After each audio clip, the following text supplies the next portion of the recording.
Bismillahirrahmanirrahim. अस्सलाम वालेकुम to students. अब सबसे पहले आपको कुछ इंस्ट्रक्शन देनी है कि पार्टिसिपेंट आएगा वो अपनी वीडियो और ऑडियो दोनों ऑफ रखेगा। अभी आप लोगों की ऑडियो ऑन है। प्लीज हर क्लास से पहले मुझे बताना ना पड़े।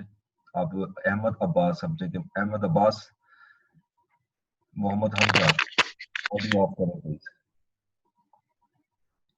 अहमद अब्बास सर, क्या हाल है जी? ठीक है, ठीक ठाक सर। बच्चे अपने ऑडियो ऑफ कर दीजिएगा, ठीक है। जब किसी जी क्वेश्चन सर। जब कोई भी किसी स्टूडेंट को कोई क्वेश्चन करना हो बेशक आप ऑन करके क्वेश्चन कर सकते हैं, ठीक है। लेकिन जब मैं लेक्चर दे रहा हूं तो आप कोशिश करें कि आप अपनी ऑडियो ऑफ करें ताकि डिस्टॉर्शन बिल्कुल ना हो। ठीक है सर। थैंक यू जी। ओके जी, अब हम बिस्मिल्लाह करते हैं अल्लाह का नाम लेकर। आज स्टार्ट करेंगे इंट्रोडक्शन टू अकाउंटिंग।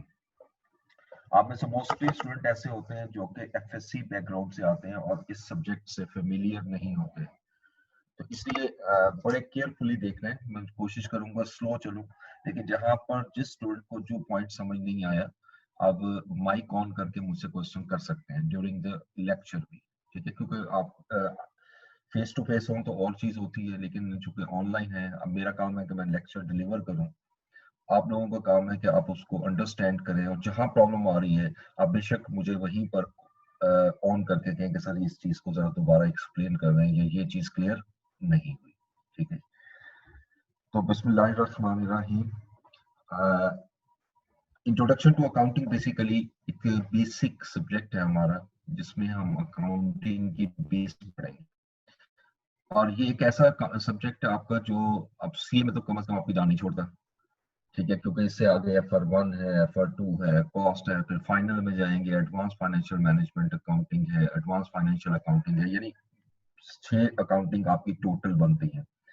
तो कोशिश ये करनी है कि आपने कॉन्सेप्चुअल इसको अंडरस्टैंड करना है। जब आपके कॉन्सेप्ट स्ट्रॉन्ग होंगे तो अगले सब्जेक्ट्स भी पढ़ने में आसानी होगी, ठीक है। अब इसमें हमारे पास क्या क्या टॉपिक्स हैं, पहले हम उसकी डिस्कशन कर लेते हैं, ठीक है। ये मैं स्लाइड्स ऑन कर लेता हूँ, स्लाइड शो के थ्रू क्लियर हो जाएगा। अब इसमें देखिए सबसे पहला चैप्टर जो है वो बेसिक्स है। अकाउंटिंग में बेसिक क्या है, what is an accounting, accounting को हम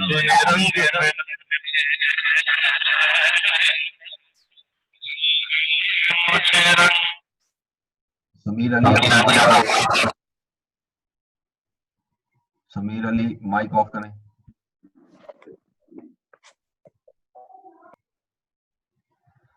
आप सबके माइक ऑफ होने चाहिए प्लीज। समीर अली, आपने माइक ऑफ नहीं किया अभी जी, थैंक यू।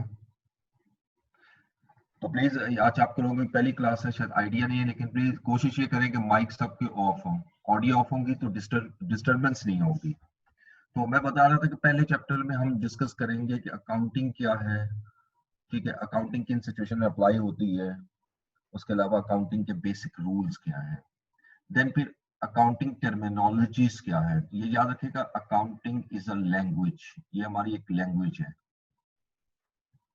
जिस तरह इंग्लिश एक लैंग्वेज है, अकाउंटिंग भी एक लैंग्वेज है।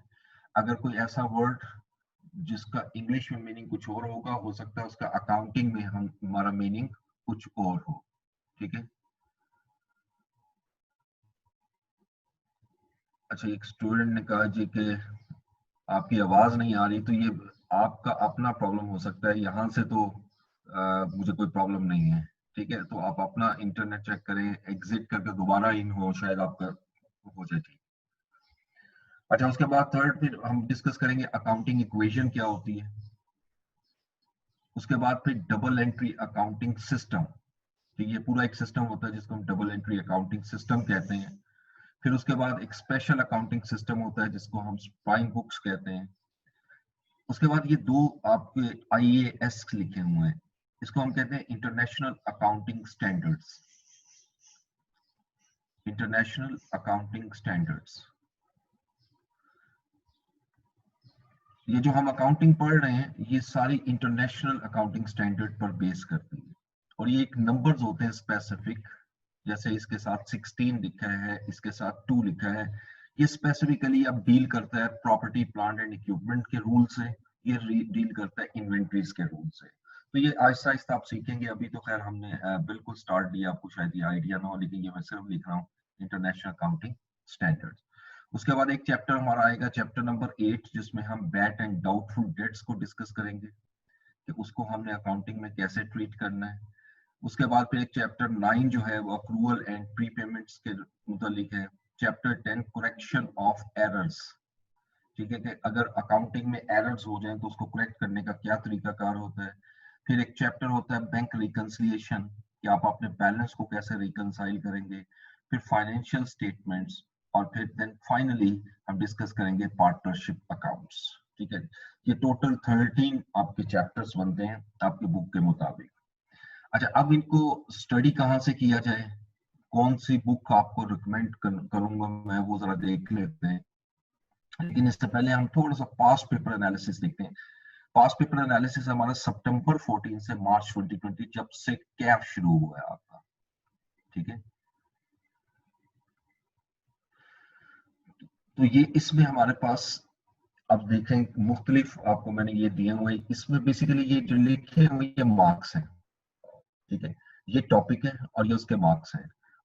आप देख सकते हैं कुछ टॉपिक ऐसे हैं जो बहुत फ्रीक्वेंटली आते हैं, कुछ ऐसे हैं जिसमें बिल्कुल नहीं आता, बहुत कम आता है। जैसे अगर मैं बात करूं अक्रूवल एंड प्री पेमेंट्स की, तो आप देखें कि यहाँ जस्ट 5 मार्क्स का आया और यहाँ सिर्फ 3 मार्क्स का, और यहाँ सिर्फ 5 मार्क्स का, और फिर एक जगह और आया होगा यस ये 6 मार्क्स का, ठीक है। इसके अलावा उसने पेपर में नहीं दिया। तो इसलिए कुछ टॉपिक्स ऐसे होते हैं जो बहुत लेंथी नहीं होते और बहुत इजी भी होते हैं, उसमें एग्जामिनर जरा क्वेश्चन कम बनाता है। और कुछ टॉपिक्स ऐसे होते हैं जो कि बहुत फ्रीक्वेंटली हम उसको यूज कर रहे होते हैं, ठीक है। अच्छा, उसके बाद अगर आप देखें यहाँ पर रेक्टिफिकेशन ऑफ एरर, ये आप देख सकते हैं कि एक कंटिन्यूसली पेपर में आ रहा है। ये पहले ट्रेंड जरा ये था कि नहीं दे रहा था, ये 8 मार्क्स का बस यहाँ आया, उसके बाद नहीं दिया, लेकिन अब वो कंटिन्यूसली एग्जामिनर इसको टेस्ट कर रहा है, ठीक है। पार्टनरशिप, ये जो लिखा है डिलीटेड फ्रॉम सिलेबस, असल में पहले ये टॉपिक एडमिशन, रिटायरमेंट, डिसोल्यूशन, अमलगामेशन, ये पहले सितंबर 16 तक हमारे सिलेबस में थे, लेकिन उसके बाद ये सिलेबस से खत्म हो गया। अब सिर्फ और सिर्फ हमारा रह गया appropriation account, and this is a very you can say important topic. आप देख सकते हो मोस्टली इसमें 15 मार्क्स का आया। इससे पहले इसलिए नहीं था कि इससे पहले एडमिशन वगैरह भी मौजूद था। ठीक है, फिर financial statement is the most favourite topic of the examiner, आप देख सकते हो। ठीक है, अच्छा अब इसमें जो हमने पिछले स्लाइड में पढ़ा था फर्स्ट 5 चैप्टर्स, ये फर्स्ट 5 चैप्टर्स है यहां तक। ठीक है, और इसमें जो एवरेज पेपर आता है ना वो 30% से 35% तक आता है। ये इतना इंपॉर्टेंट है और यह सबसे ज्यादा इजी भी होता है, लेकिन इसकी शुरू में आपको जरा प्रॉब्लम आएगी। देखिए जब आप कोई भी नया सब्जेक्ट पढ़ते हैं, नई लैंग्वेज स्टार्ट करते हैं, तो इनिशियली आप उसको अंडरस्टैंड नहीं कर पा रहे होते, आपको प्रॉब्लम भी आएंगी। ठीक है, तो ये याद रखिएगा कि जो जब हम फर्स्ट लेक्चर दे रहे होते हैं, फर्स्ट सेकंड लेक्चर दे रहे होते हैं, तो मोस्टली स्टूडेंट जो है, अगर हम फेस टू फेस हो तो मैं सिंपली ये कहूंगा कि हमारा मुंह ही देख रहे होते हैं कि कर क्या रहे हैं। ठीक है, उनको अंडरस्टैंड ही नहीं हो पा रहा होता क्या हो रहा है। लेकिन जैसे जैसे आगे बढ़ते हैं वो आहिस्ता आहिस्ता उसको अंडरस्टैंड होना शुरू होता है, क्योंकि ये पूरा एक लैंग्वेज है, उसको अंडरस्टैंड करना जरूरी है, एक सीक्वेंस है। ये नहीं हो सकता कि पहले दिन में ही आपको समझ आनी शुरू हो जाए। लेकिन जो जो मैं करवाता जा रहा हूँ आप उसके साथ साथ कीजिएगा, जो प्रॉब्लम आए साथ साथ डिस्कस करें, इंशाल्लाह आपको खुद अकाउंटिंग की समझ आनी शुरू हो जाएगी। जैसे तीसरा चौथा लेक्चर आएगा आप उसको काफी हद तक अंडरस्टैंड कर चुके होंगे। पहला लेक्चर तो हमारा जो है वो ज्यादा थ्योरेटिकल पोर्शन से रिलेटेड है। अच्छा अब इसके बाद जरा चलते हैं नेक्स्ट में, रिकमेंडेड बुक्स। देखें अब वो स्टूडेंट्स जो कि एफएससी बैकग्राउंड से हैं, खास तौर पर एफएससी एफए मीन जिन्होंने अकाउंटिंग का नाम भी नहीं सुना था, अकाउंटिंग पढ़ना तो दूर की बात है, अकाउंटिंग क्या होती है उनको कोई आइडिया नहीं। उन स्टूडेंट्स के लिए मैं एक बुक यहाँ मैंने रिकमेंड की है, बिजनेस अकाउंटिंग। ये वॉल्यूम 1, इसके 2 वॉल्यूम है, सिर्फ वॉल्यूम 1 मैंने लिखा है, volume 1, and it's a very famous book Frank would की। ठीक है, ये आपको वैसे हेल्प देगी बेसिक क्लियर करने के लिए, लेकिन अगर आप ये कहेंगे कि क्या ये बुक जो है एग्जाम्स की प्रिपरेशन के लिए है, नो, ये सिर्फ और सिर्फ बेसिक्स के लिए है कि आपकी अकाउंटिंग की बेस जो है वो स्ट्रॉन्ग हो जाए। और वो स्टूडेंट जो पहले पढ़ के आए हैं accounting, I com, B com वगैरह में, तो उनको ऐसे इस बुक की जरूरत नहीं पड़ेगी। अब इसके लिए आपके स्टडी टेक्स्ट है आपका आई कैप का, this is the most important, इसको आपने फॉलो करना है।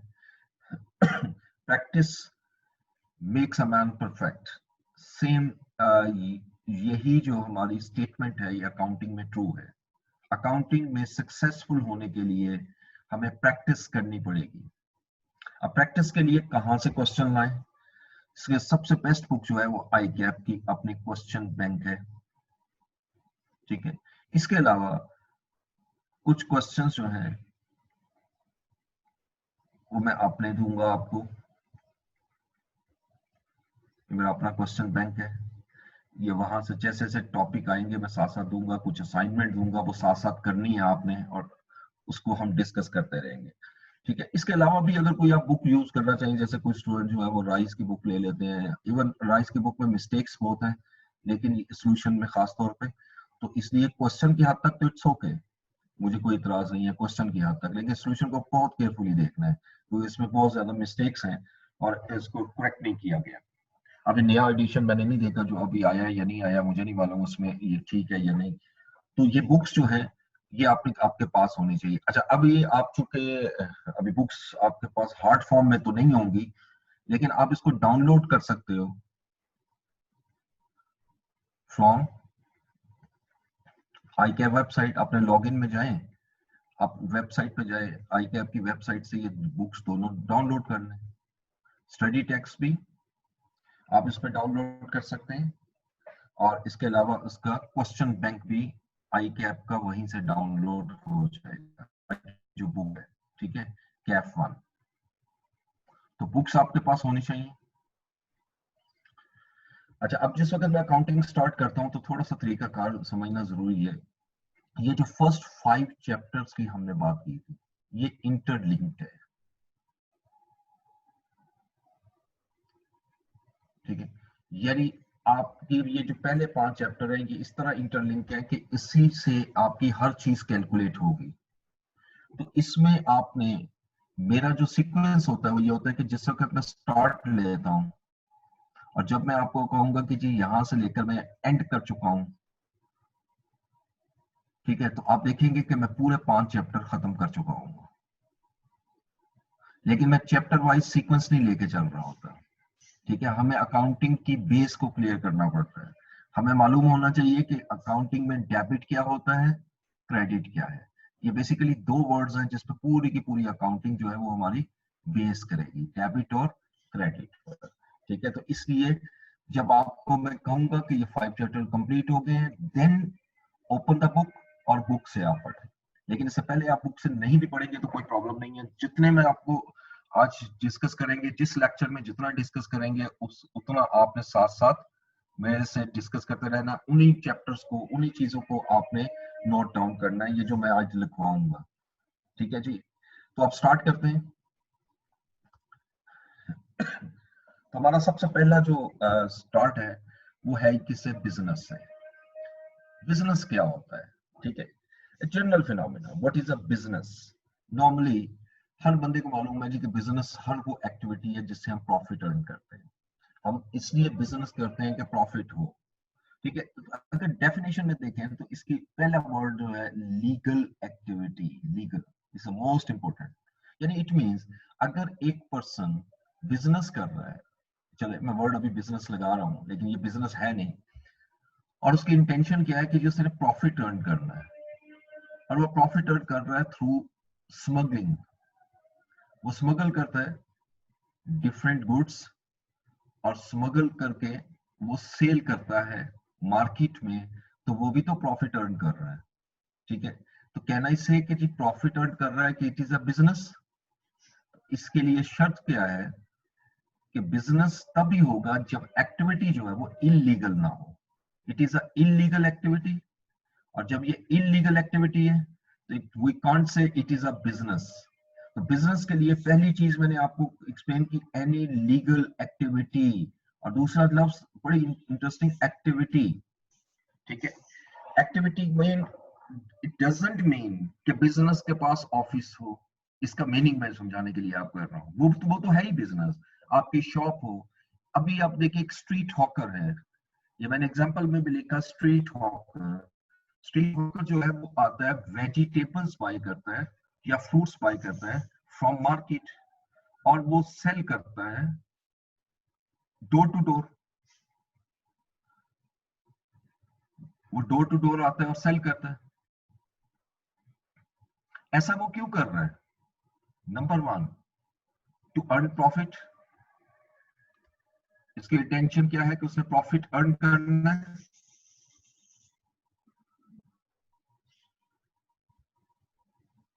अच्छा, एक स्टूडेंट ने क्वेश्चन किया फिर ब्लैक मार्केटिंग भी नहीं आएगी बिजनेस में। यस, देखिए अभी मैं आपको एक और एग्जांपल से भी समझाता हूँ, आपको ये क्वेश्चन का आंसर वहीं पे मिल जाएगा, मैं भी आपको दूंगा भी आंसर। सर इसको मुझे कंप्लीट करने थे, जो मैं बता रहा था कि ये सब profit, number one is a profit. ठीक है, क्या वो प्रॉफिट अर्न के लिए ऐसा कर रहा है? यस। नंबर टू, क्या वो लीगल एक्टिविटी है? यस। अगर वो लीगल एक्टिविटी है तो obviously this is known as business, even that no one knows the name of business, name of person, कि जी वो कौन है। शायद कोई एक दो जानते हो लेकिन हर पर्सन नहीं जान रहा। मोस्टली बिजनेस पहचाने जाते हैं उनके बिजनेस नेम से।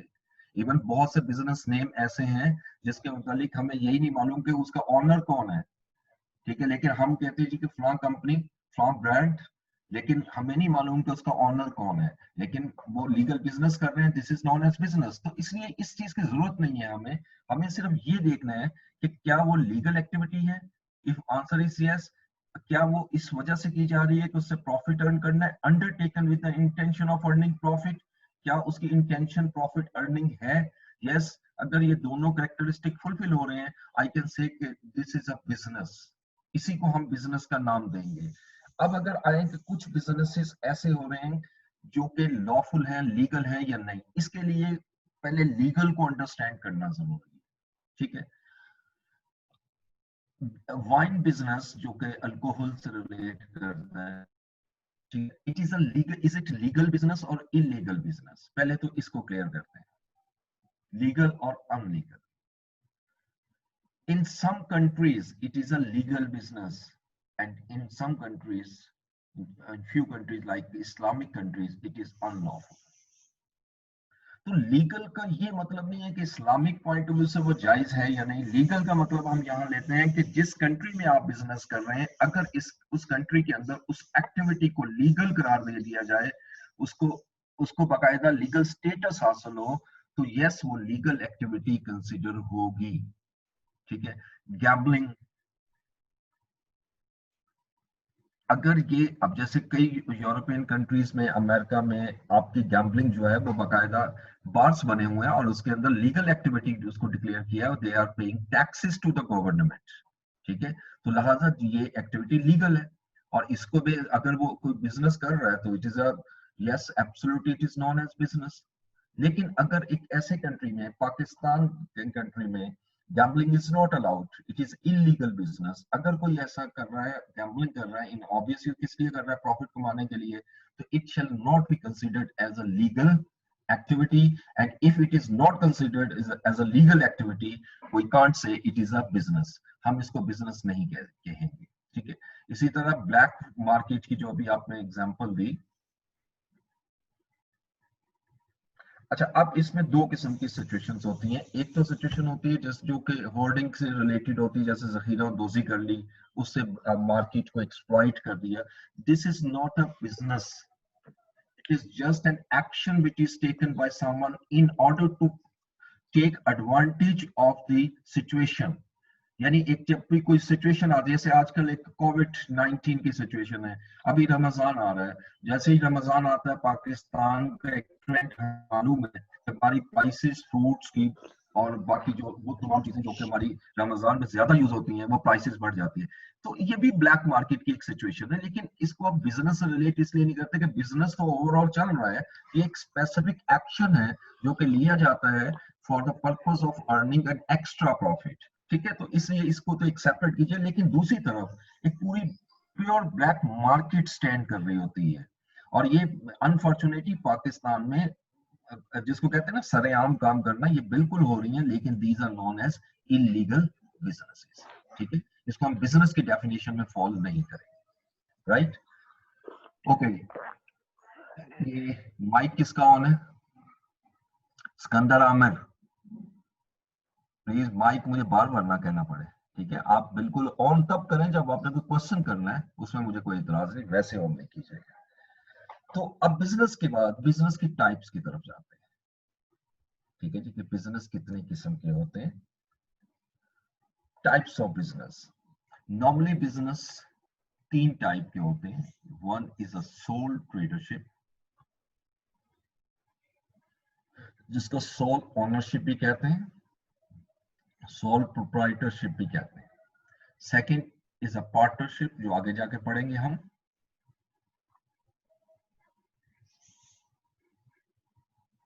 And third is a companies, third is company.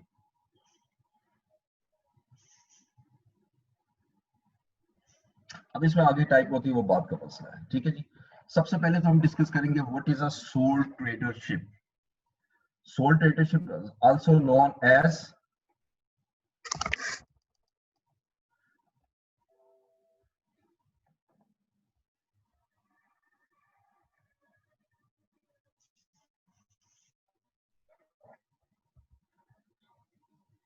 जी, एक मिनट होल्ड कीजिए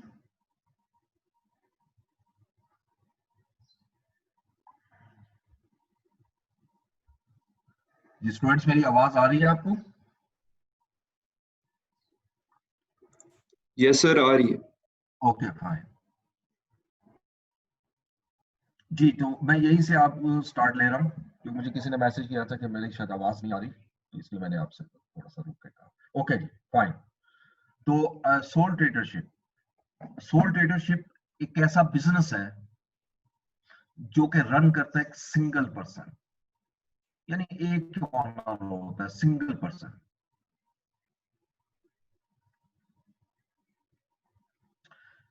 there is a single owner of this business. There are a lot of businesses in Pakistan, you will see, जिसमें सबसे बेहतरीन example मैं दूंगा, कई आपके जो आपके मोहल्लों में जनरल स्टोर्स होते हैं वो आपके सिंगल पर्सन होते हैं, ठीक है। मोस्टली बार्बर शॉप से होती हैं, मिल्क शॉप से होती हैं। ये मोस्टली का वर्ड इसलिए यूज कर रहा हूँ क्योंकि इसमें कुछ पार्टनरशिप भी हो सकती है। और इससे बेहतर एग्जांपल दो तो डॉक्टर। अब एक डॉक्टर है, वो क्लिनिक चला रहे हैं और अपने नाम पे चला रहे हैं, तो वो तो पार्टनरशिप नहीं है। लॉयर है, वो अपने नाम पर एक प्रैक्टिसिंग फॉर्म बनाई है, वो प्रैक्टिस कर रहा है, तो दैट लॉयर जो भी बिजनेस कंडक्ट कर रहा है, this is known as sole tradership. So a type of business which is owned and run by a single person या सिंगल ओनर। इसको ऑन भी वही कर रहा हूं, यानी इसकी ओनरशिप भी उसी के पास हो, और ये सिंगल और रन भी वही कर रहा हो, यानी इसके सारे डिसीजन भी वही ले रहा हो, उसको हम सोल ट्रेडरशिप कहते हैं।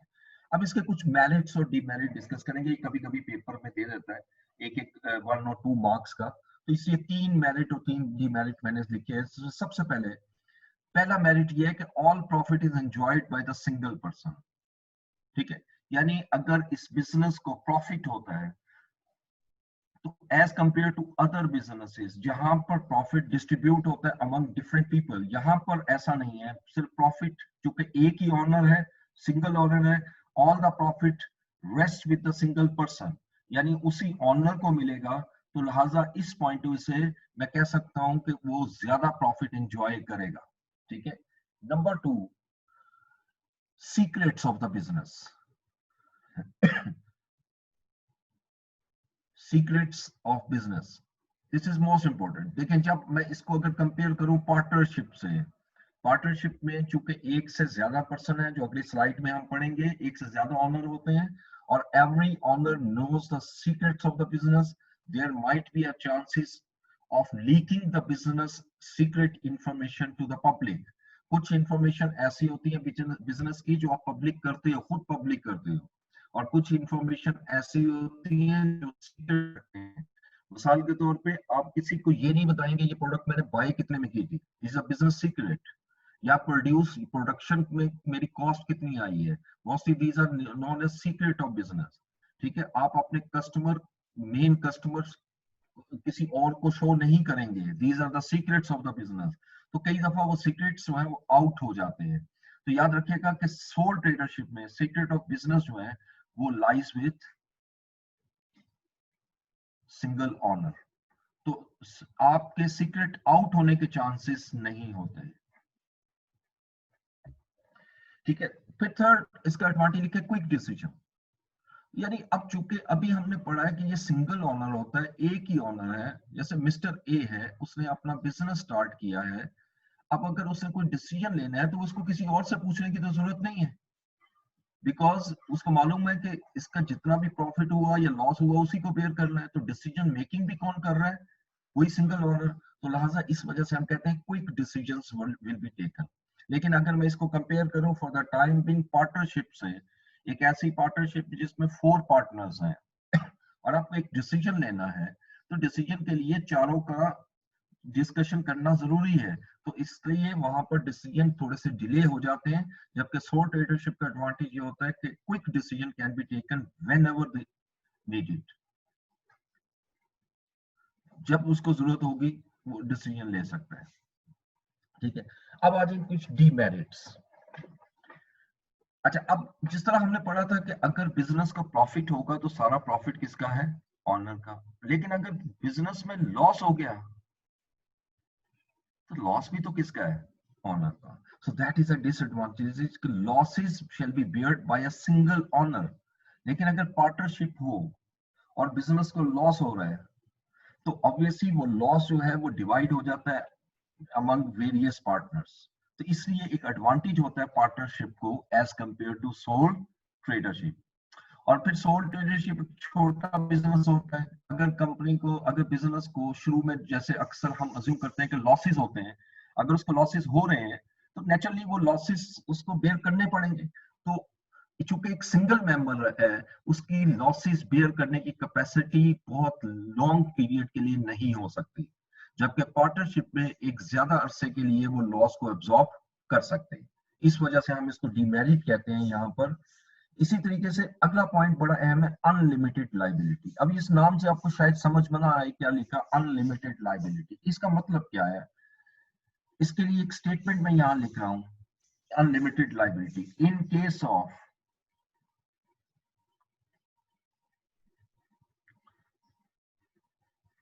closure of business,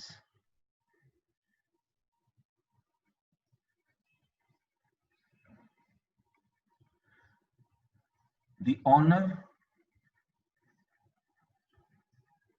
has to sell his personal properties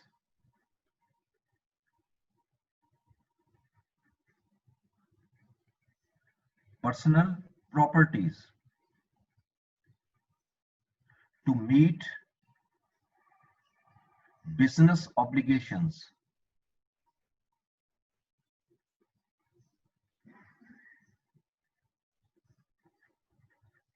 If business assets are not sufficient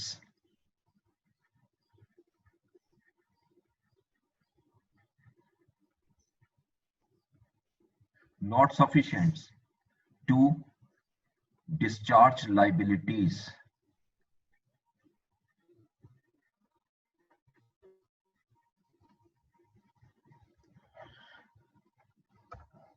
ठीक है जी। अच्छा, अब इसको जरा थोड़ा सा मुझे एक्सप्लेन करना है फर्दर, तो मैं आपको एक स्लाइड की तरफ आता हूँ, प्रॉपर बोर्ड की तरफ आता हूँ, जरा इसको देखिए।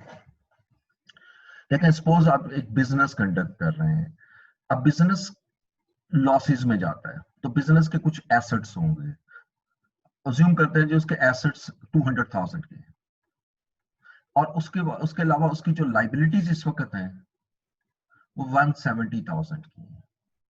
अब अगर वो पर्सन, एसेट्स क्या होते हैं, वो चीज जो उसके पास मौजूद है, ये डिटेल अभी पढ़ेंगे एसेट्स की, एसेट्स की पूरी डेफिनेशन हम प्रॉपर पढ़ेंगे।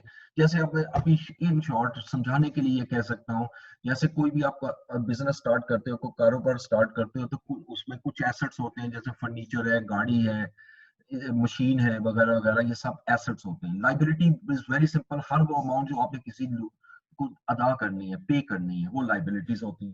ठीक है। अब अगर आपका बिजनेस लॉस में जा रहा है और जो ऑनर है वो ये डिसाइड करता है, owner decided to close the business, अब वो बिजनेस को खत्म करना चाह रहा है, तो क्या करेगा वो, अब ये 1,70,000 रुपए की ये जो 170,000 की अमाउंट है वो कहां से पे करेगा। यकीनन वो एसेट सेल करेगा।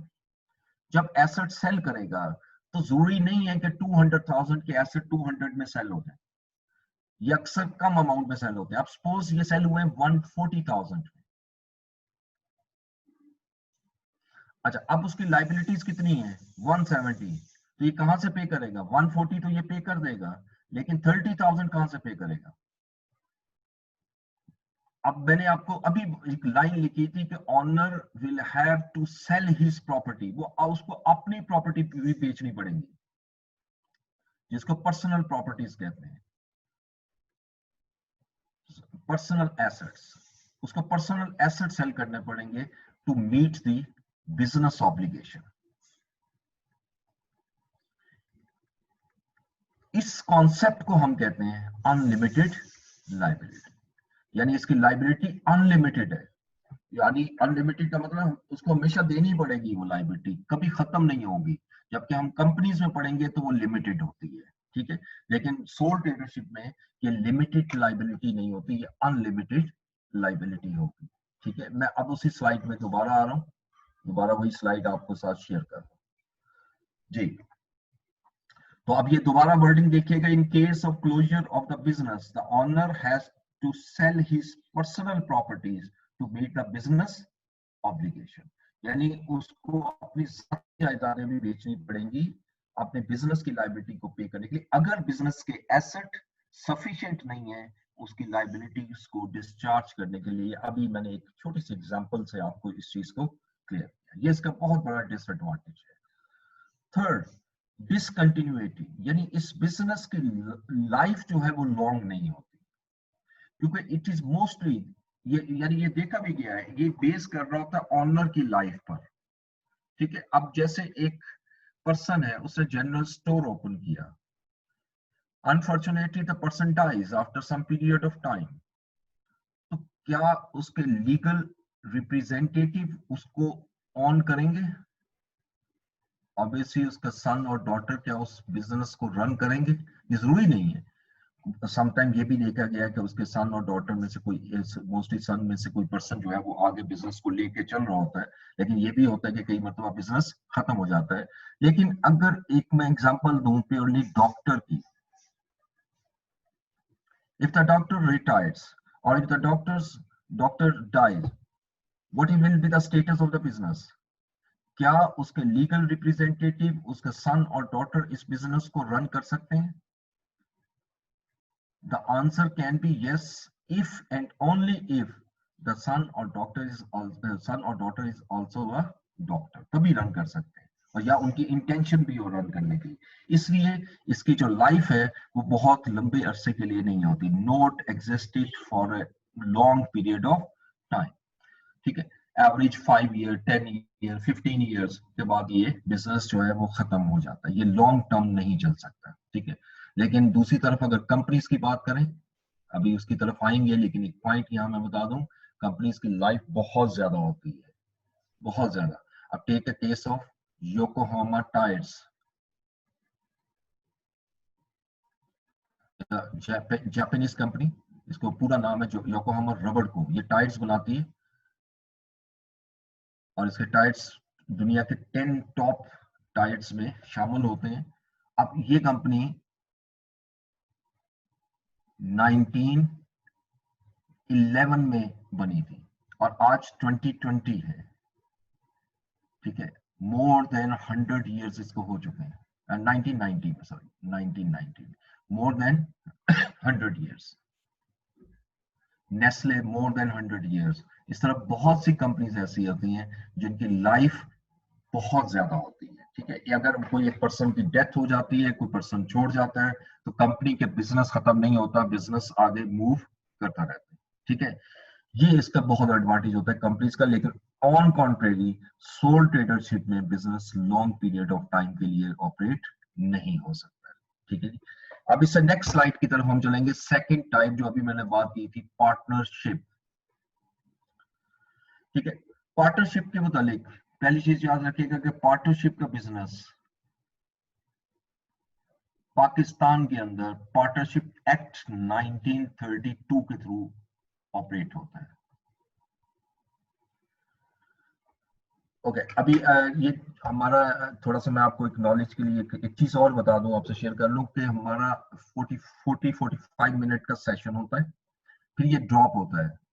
ड्रॉप होने के फौरन बाद हम स्टार्ट ले लेते हैं, विद इन अ मिनट ये दोबारा स्टार्ट हो जाता है। ठीक है, तो अगर ये ड्रॉप अब जैसे 1 मिनट से कम शो कर रहा है मुझे टाइम, ये किसी वक्त भी ड्रॉप होगा, जैसे ड्रॉप होगा मैं दोबारा लॉग इन करूंगा और दोबारा आपके साथ इंटरेक्ट कर लूंगा। ठीक है, सो हम इसको कंटिन्यू करते हैं। Partnership act, as per partnership act, what is a partnership, what is the definition of partnership? इसमें पहली चीज, इट इज एन एग्रीमेंट। देखिए, जब मैं वर्ड यूज करता हूं एग्रीमेंट, एग्रीमेंट क्या एक सिंगल पार्टी में हो सकता है? क्या मैं अपने आप से कोई एग्रीमेंट कर सकता हूं? नो, एग्रीमेंट के लिए